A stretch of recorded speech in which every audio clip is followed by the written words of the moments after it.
मिलाप जमीन पर होता है, ऐसा ही हुआ। तहसील फतेह जंग के 2.5 फुट के शौकत अली, जिसकी जिंदगी की सबसे बड़ी ख्वाहिश शादी करने की बिल आखिर हुई पूरी। अटक के मोहल्ला शाहबाद की रहने वाली आमना बीबी बनी इसकी जीवन साथी। 28 साला दूल्हा मियाँ की शरीके हयात भी 2.5 फुट की ही हैं।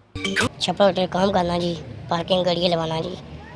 ते बाबू रे आए मेरी चाय पीती ने ते गल बात हुई ना कि तुम रिश्ता देना चाहना। मैं भी ठीक है, पुणे पुणे गल कर, मैं कि ठीक कबूल है। इसा महंगा मका चाचा तुसा शादी करावा तो ये माँ को झड़कना चला चल शादी इतने कई आए शादी कराने वाले। सुर्ख अरूसी जोड़े में सजी चांद सी दुल्हन आमना बीबी भी किसी परी से कम न थी।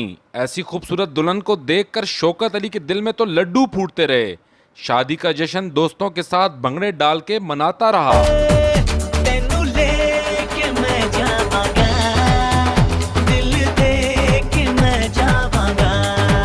मां बहुत चंगा लगना, मतलब जिसे अल्लाह मुकद्दर भी जागे जनाब जी शादी वाला काम होगा। इस तो और खुश के होनी जंज भी अस काफ़ी 25 गड्डियां अस जंज ही अस नाल आंदियां तो जेड़ा बंदा रस्ते ते वेखना है वो रस्ते ते लोग आखने 1 मिनट खलो बस इसनी तस्वीर बनाउण दियो, वो फिर तस्वीर असी बनाने हैं इसनी। सर पर कुल्ला सजाए, गले में माला लटकाए, पाँव में मुल्तानी खुस्सा और शेरवानी के तो क्या कहने, दूल्हा मियाँ सबकी तवज्जो का मरकज बने रहे।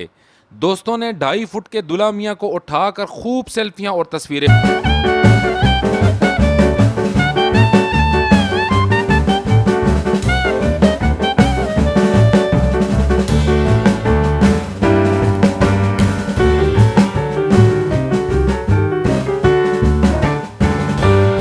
अली जो इलाका भर में चेयरमैन के नाम से जाने पहचाने जाते हैं, अपनी नई नवेली दुल्हनिया को जिंदगी भर खुश रखने और हर बात मानने का इकरार करते हैं और हनीमून के लिए मरी जाने का इरादा भी रखते हैं। कैमरा टीम के हमरा नदीम हैदर, K2 TV, अटक।